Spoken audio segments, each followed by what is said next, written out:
우리 회원님하고 상담했던 내용인데, 여러분들도 언젠가는, 또 이런 일을 당하게 될 수도 있고, 가족이나 지인이 이런 일을 겪게 되면, 여러분들도, 굉장히 도움이 될 수 있는 부분이기 때문에, 이런 걸 한번 들어보시면 좋을 것 같아요. 일단, 부모님께서 투자하신 거예요. 저희 회원님은 자제분이시고요. 그래서 상담을 하고 가셨는데, 어떤 문제가 생겼냐? 입주권을 갖게 된 거예요. 입주권을 갖게 됐는데, 요게, 나쁜 입지는 아닙니다. 예, 그래서 가치가 있는 물건인데, 그래서 저렴한 가격에 잘 매입을 해서 이제 결실만 맺으면 되는 상황인데, 공교롭게도 이제 이 물건을 경매를 당하게 된 거예요. 예, 그래서, 경매를 당하게 됐는데, 강제 경매, 이렇게 당하게 된 상황인데, 요 물건이 요럴 때 어떻게 해야 되는지, 경매를 당해야 되는지, 아니면은 안 당해야 되는지, 어떻게 방어를 해야 되는지, 당하더라도 어떻게 조치를 해야 되는지, 이런 것들이 되게 중요하거든요, 여러분. 여러분, 우리가 파산을 하거나 망할 때에도 사실은 좀 알고 망하면 여러분들의 자산을 좀 지키는 방향으로 또 이렇게 할 수 있는 방법들이 다 있습니다. 그래서 대부분 그런 것들을 처음 당하는 경우가 많잖아요. 여러 번 당하는 게 아니라. 그래서 반드시 그런 일이 벌어지더라도 꼭 전문가에게 한 명 말고 여러 명에게 좀 조언을 구해가지고 여러분들이 좋은 방향을 선택하면서 해나가시면 좀 좋겠다. 이런 조언도 드리고 싶고요. 어떤 내용이냐면, 자, 이제 경매를 당했어요. 예, 근데 아직은 물건으로 나오진 않았어요. 이제 일단 지금 당한 상태죠. 그래서 이 상태로 몇 개월이 지나면, 우리가 이제 볼 수 있는 사이트에 내용이 올라오게 될 거예요. 그죠? 자, 그러면 여러분, 경매를 당하면 경매 물건이 그냥 이렇게, 누군가로부터 입찰이 되어져서 낙찰이 돼서 이렇게 처리가 되는 게 과연 가장 좋은 방법일까요? 사실, 그거는 베스트가 아니에요. 왜냐면 가장 큰 문제가 뭐냐면, 경매를 진행하게 되면 일단 경매 집행 비용이 들어갔잖아요. 그리고 각종 압류들이 막 걸립니다. 그리고요, 이게 낙찰이 돼서 누군가가 나중에 이제 배당을 받을 때쯤이 되면 이게 보통은 경매가 진행이 되고 뭐 한 8개월, 10개월, 1년 후쯤에 배당이 된단 말이에요. 그죠? 왜냐면 배당이 그냥 되는 게 아니라 낙찰되고 잔금 납부하고 또 시간이 지나서 한 달이나 뭐 한 달 반쯤에 배당 날짜가 잡히면서 배당이 되기 때문에 아무리 빨라도 한 8개월이란 말이에요. 보통은 통상적으로는 한 10개월, 1년 정도는 무조건 걸리고요. 자, 근데 중요한 거는 여기서 뭐냐면 그 기간 동안 계속 이자가 붙는 거예요. 근데 이게 은행 이자 정도가 아니라 은행 이자보다는 좀 더 비싼 이자가 붙는단 말이에요. 자, 그러면 지금 이제 그 뭐라 그래요? 적은 비용으로 막을 수 있었던 기회를 그냥 에이 모르겠다 경매로 털어야지라는 생각으로 끌고 가게 되면 어떻게 될까요? 나중에 낙찰돼서 배당받을 때는 내가 실제로 빌린 돈은 뭐 여기 1억, 여기 1억, 여기 1억 해가지고 뭐 한 3억인데 실제로 그때 배당을 주게 되는 돈은 한 3억 5천, 3억 6천 이렇게 될 수 있다라는 거죠. 왜요? 그동안 이자 못 준 것까지 다 청구하기 때문인 거예요. 네. 자, 그러면 우리 입장에서는 내가 만약에 지금 빨리 이거를 잘 해결했다면 6천만 원 정도는 지킬 수 있었는데 그것마저도 잃게 되는 상황이 벌어지잖아요. 그러니까 여러분, 경매를 만약에 당하는 상황이 되면 그냥 경매로 그냥 털어버려야지 뭐 모르겠다 이게 아니라 여러분들이 적극적으로 부동산 시장에 내놓으려는 노력도 좀 할 필요가 있어요. 네. 자, 그러면 자, 일단 이제 요렇게 하는 게 일단 우선입니다. 첫 번째고요. 두 번째, 그러면 부동산 시장에 일반 거래로 여러분들이 조금 싸게 내놓더라도 거래를 통해서 빨리 이걸 해결하는 게 가장 좋은 방법인데, 자, 그러려면 뭐가 중요할까요? 일단 여러분들이 팔릴 만한 금액이 얼마인지를 알아봐야겠죠. 예를 들어서 이게 6억이에요. 팔릴 만한 금액이. 근데 나에게 지금 돈을 받겠다고 들어온 채권 금액이 4억이야. 자, 이런 상황이라면 그냥 부동산으로 일반 거래가 가능은 합니다. 가능은 해요. 그죠? 돈을 받고 이거를 경매 건 사람한테 돈을 지불해 주면서 이거를 그냥 없었던 일로 하고, 정리를 하면 되는 거잖아요. 나머지 돈은 여러분들이 갖는 거죠. 그죠? 자, 근데 만약에 어때요? 내가 이게 팔릴 만한 금액이 6억인데 채권 금액이 한 8억 정도 돼. 이거는 팔 수가 없어요. 이 8억을 해결하지 않고선 이게 여러분들이 어찌저찌 이거 매도가 안 된단 말이에요. 그죠? 왜냐면 경매 신청이 되면 또 갑자기 막 압류도 들어오고 여기저기서 막 뭐가 들어온단 말이에요. 그렇게 되면 이제 눈덩이처럼 불어나니까 일반 거래로 사려고 하는 사람이 사고 싶은 생각이 들까요? 불안하죠? 안 사려고 합니다. 이해되시나요? 자, 그러면 그렇기 때문에 일단 요게 일단 중요해요. 요런 상황인지가 중요해요. 만약에 내가 팔려고 하는 금액보다 채권 금액이 훨씬 높다면 이건 그냥 경매로 털어야 돼요. 방법이 없어요. 네?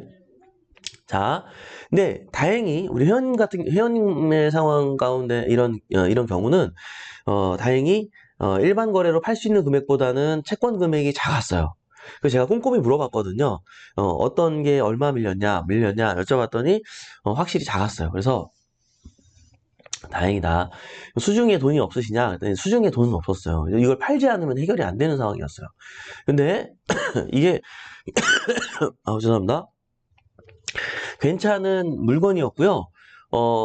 뭐 거래가 가능할 것 같아요. 근데 문제가 하나 또 있었어요. 뭐냐면 일반 거래로 중개업소에 부동산에 매물로 내놓으려고 이제 상담을 갔더니 모든 중개사 사장님이 이거 경매 들어온 거를 어떻게 팔으려고 그러더니 못 판다고 안 된다고 다 이렇게 얘기를 한다는 거예요. 네. 여러분 그게 일반적인 상황이에요. 진짜 그래요. 중개사님 입장에서도 많은 물건들이 있는데 굳이 이런 물건을 다루고 싶을까요? 네, 그리고 경매를 뭐 잘 아는 분들도 있을 수 있겠지만 대부분의 중개사님들은 이 경매를 잘 모르신단 말이에요. 자, 그렇기 때문에 부담이 되는 건 당연한 거죠. 근데 지금 중개사님이 뭐 급한 일이에요? 내가 발등에 불 떨어진 상황이에요. 내가 힘든 상황이잖아요.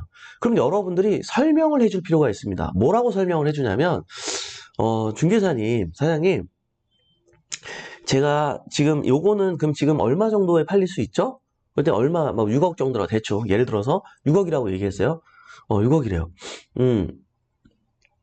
그래요? 근데 제 채권 금액은 뭐 이거는 1억이고 이거는 1억 5천이고 이게 원래 2억 5천 설정이 돼 있긴 하지만 저희가 1억 정도를 갚았기 때문에 이거는 1억밖에 안 되고 토탈 해가지고 한 4억밖에 안 돼요. 네, 이런 식으로 설명을 해줘야 돼요. 네. 물론 중개사님 입장에서는 제 이런 의견이 믿음이 안 갈 수도 있습니다. 그렇기 때문에 만약에 중개사님이 불안하시면 법무사님을 대행해 주세요. 제가 그 법무사님을 대행하는 비용 또한 제가 지불하도록 하겠습니다. 네. 그리고 이거를 여기에 있는 안 좋은 권리들, 경매를 취소시키고 하는 어떤 이런 부분들에 대해서 이게 이제 법무사님이 얼마든지 이거를 취소시키고 말소하고 다시 등기시켜주고 등기를 깨끗하게 만들고 대출 일으키고 돈 거래하고 이런 것들을 법무사님이 모든 일 처리를 안전하게 해주기 때문에 그 법무사님 또한 제가 데리고 오는 법무사가 아니고 중개사님께서 이렇게 말씀해 주시는 법무사님, 네, 비용을 떠나서 제가 그 비용 드리겠습니다.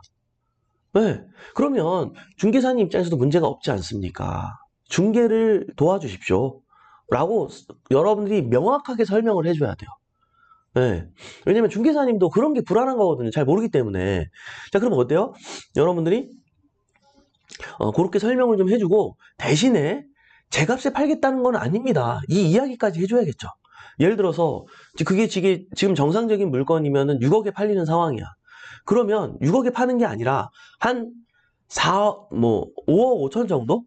확실하게 사는 사람도 뭐 조금만 법무사님이 나서서 뭐 해결해 준다고 하니 문제도 없을 것 같고 주변의 물건보다는 싸니까 요거 살까? 정 불안하면은 사려고 하는 사람한테도 본인이 데려오신 법무사님한테 확인받게 하는 것도 해드린다. 그 비용 또한 내가 내겠다. 네, 라고 아예 여러분들이 이렇게 설명을 해주고 얘기를 하면 중개사님 입장에서도 굉장히 안도하겠죠. 네, 여러분들이 이런 식으로 이런 것들을 핸들링 해가지고 이게 경매 당할 때까지 기다리지 말고 여러분들이 요때 요거를 얼른 팔아가지고 빨리 줄 거 주고 여러분들이 한 푼이라도 더 가져가는 게 훨씬 유리한 방법입니다. 이해되시나요? 네? 여러분 이게 굉장히 중요한 거예요. 네.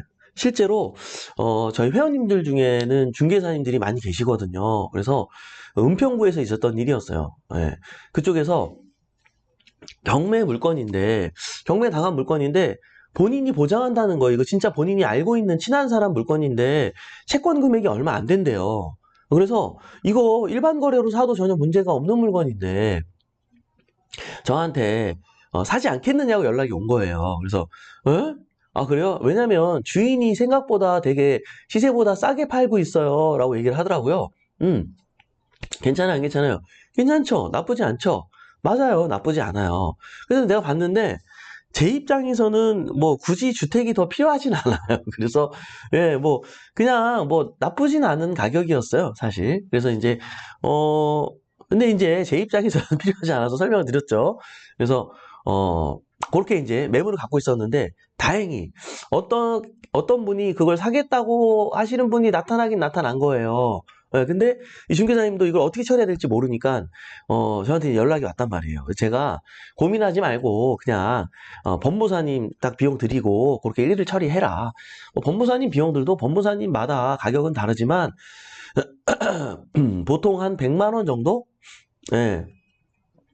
뭐 이제 일이 많이 없으신 분들, 그러니까 뭐 몇십만 원에도 여러분들이 얼마든지 협의하면 가능은 할 거예요. 예. 법적으로 문제가 없는지 다 본인이 이제 주관하에 운영해가지고 잘 이렇게 또 깔끔하게 정리해서 등기 또 발송해주고 다 처리해주니까 걱정하지 않으셔도 된다. 예, 그렇게 해라. 라고 제가 설명을 드렸거든요. 근데 그렇게 해가지고 잘 처리됐대요. 응? 여러분. 그러니까 걱정하지 말고 이런 상황이 벌어지게 되면 경매를 당할 때까지 기다리지 말고 미리 처리해라. 예, 이렇게 다시 한번 강조 말씀드리고 싶고요. 아마 경매를 당하는 유형들은 굉장히 많습니다. 내가 임차인인데 죄송합니다. 임차인인데 경매를 당할 때, 그리고 내가 부동산을 갖고 있는 주인인데 경매를 당할 때, 또 월세로 들어있는 상태에서 경매를 당할 때, 전세로 들어있을 상태에서 경매를 당할 때, 이게 여러분들, 그리고 전세가보다 매매가가 안 될 때, 전세가보다 매매가가 더 좋을 때, 이게 또 대항력이 있을 때 없을 때, 이게 참 여러분 입장에서 행동을 취해야 될 포지션 자체가 굉장히 다 다르게 다양하게 나오거든요. 또 케이스 바이 케이스예요. 이게 아파트냐, 빌라냐, 이게 뭐냐에 따라서 또 다르단 말이에요. 상가냐, 또 다르단 말이에요. 그래서 여러분들이 반드시 이런 이야기들도 언제 이런 일이 벌어질지 모르기 때문에 제가 또 듬성듬성 강의를 또 해드릴 테니까 놓치지 말고 여러분들 이런 것들도 챙겨보시기 바랍니다. 우리가 살다 보면 정말 예기치 못한 일들도 많이 벌어지잖아요. 근데 아무래도 이런 정보들을 많이 알고 있는 상태에선 당연히 조금 더 현명한 선택을 할 수밖에 없게 되지 않겠습니까? 그죠? 여러분들 오늘도 이렇게 굵고 짧게 도움이 됐으면 바람이고요. 처음에 방송 상태 고르지 못해서 다시 시작하게 된 거 양해 부탁드리도록 하겠습니다. 자, 인사 나누면서 마무리 볼게요. 자, 네. 주인님, 안녕하세요. 제가 실시간 아침 방송은 이틀째라 시간 맞춰 들어오기가 쉽지 않네요. 몇 시 시작인가요? 40분 정도로 생각해 주시면 좋을 것 같아요. 네. 자, 주인님은, 네, 권정희님. 모든 알람 설정해 놓으시면 바로 들어오실 수 있어요. 네, 맞아요. 네, 재수강 신청했습니다. 히킹님, 네, 잘했어요. 네. 또 제이스케이님이 인사를 많이 주셨고요. 네. 공주TV님께서 매매대금으로 채권 변제 않게 되는 경우 이 문제가 커집니다. 딱히 강제할 방법이 있는지요? 이게 무슨 말일까요? 매매대금으로 채권 변제 않게 되는 경우 무슨 말이죠? 네, 매매대금으로 채권을 줘야죠. 갚아야죠. 이거 안 갚으면 해결이 안 됩니다. 예? 이거를 갚을 생각을 하고 거래를 하셔야 돼요. 그죠? 네. 자, 부동산 사장님들 미리 작업하기. 네. 부프로님, 제가 노리는 물건이 경매 전에 매도하려고 그렇게 노력했는데 세입자가 집을 절대 안 보여줘서 결국 경매로 나왔다네요. 그럴 수 있나요? 예, 그럴 수 있죠. 제가 앞서서 굿모닝 경매 방송에서도 제가 2년 전에 아마 여러분께 아침 방송 2년 전쯤에 설명해 드렸던 기억이 나는데요. 이런 거예요. 경매 사건을 보다 보면 예정 물건이라고 나옵니다. 예정 물건이라고 나오는데 그걸 물건들을 보다 보면 또 예정 물건이 아니어도 그냥 지금 현재 진행하는 물건이어도 채권 금액이 얼마 안 돼요. 예를 들어 아까 얘기랑 똑같죠. 뭐 3억인데 채권 금액이 뭐 1억밖에 안 돼. 예. 그러면은 이걸 어때요? 여러분들이? 응? 그냥 일반 거래로 살 수 있어요. 예. 그러면은 이분한테 설명을 해줘야 돼요. 주인한테. 예, 어차피 그분 입장에선 이런 상황에서 어차피 어쩔 수 없이 경매를 당하는 상황이라면 뭔가 문제가 있을 거예요. 이 물건이 일반 거래로 잘 안 팔리거나 그래서 어쩔 수 없이 경매를 당하는 상황일 수도 있어요. 근데 시세보다 좀 저렴하게 내가 이 가격에 사겠다. 라고 얘기를 하면 이분 입장에서는 지금 빨리 차라리 몇 개월 후에 돈을 받느니 남는 돈을 돌려받잖아요. 지금이라도 받는 게 좋기 때문에 이분 입장에서는 그렇게 진행을 할 수도 있어요. 응? 자, 근데 임차인이 집을 안 보여주면 방법이 없겠죠. 근데 이거는 주인이 임차인을 설득을 해야죠. 네, 선생님, 일단 제가 제때 돈을 들이지 못해 뭐 경매를 당하게 된 점 너무 죄송합니다. 근데 저도 어쩔 수 없이 이게 매도도 안 되고 임차도 안 맞춰지기 때문에 부득이하게 이런 상황이 벌어졌는데요. 다행히 어떤 분께서 매입을 하겠다고 합니다. 집을 보여주시면. 그러면 선생님께서도 몇 개월 후에 그 돈을 받을 게 아니라 지금 이 돈을 받게 되면 선생님도 얼른 돈을 받아서 움직일 수 있어서 좋은 일 아니겠습니까? 이렇게 설명을 해주면서 여러분들이 핸들링을 할 필요가 있겠죠. 이해되시나요? 네. 자, 그런 식으로 하면 되겠죠. 네. 네, 알마미님, 굿모닝 경매 장점은 실제 사례 생생한 공부가 가능한 점입니다. 맞아요, 여러분. 이게 실전에서 여러분, 진짜 제가 얘기하는 건 빙산의 일각이고요. 얼마나 수많은 다양한 변수와 상황이 생기는지 몰라요. 또 하나 얘기해 줄까요? 요거 얘기하면 또 길어진다. 요거는 다음에 또 얘기하도록 하고요. 강진님, 멘토님 운동 감사합니다. 감기 걸리신 것 같은데 건강 잘 챙기시기 바래요. 감사합니다. 네, 사람 일은 모르니까. 네, 부기일상님, 오늘도 좋은 정보 감사합니다. 네. 여러분들, 권정희님, 또 많은 분들께 인사를 주셨고요. 네. 스타트하우스님, 항상 상식을 알려주시는 멘토님, 감기 병원 가서 수액도 맞아야 하나요? 감사합니다. 이런 꿀팁은 굿모닝 경매에서만, 맨땅님, 네, 감사합니다. 요런 방송이 사실은 어느 정도 경험이 있는 분들한테는 굉장히 꿀팁이고 좋은데, 또 아예 초보자 입장에서는 뭐야 이거 관심도 없는 영상이에요 사실은 뭐 그렇습니다. 어쨌든 예 여러분들 매일 방송을 하면서 여러분들에게 조금이라도 미약하게라도 뼈가 되고 살이 된다면 예 아침 방송 계속 달릴 테니까요 항상 함께 해주시고 오늘도 도움이 됐으면 하는 바람입니다. 네 여러분 오늘도 이렇게 유한한 인생에서 소중한 시간을 함께 해주신 여러분 대단히 감사합니다. 매일 아침 행복한 부자가 되고 싶다면 굿모닝 경매와 함께 하시죠. 저는 또 내일 아침에 활기찬 모습으로 찾아뵙도록 하겠습니다. 지금까지 배폭션의 이성재 멘토였습니다. 우리 같이 잘 됩시다. 화이팅!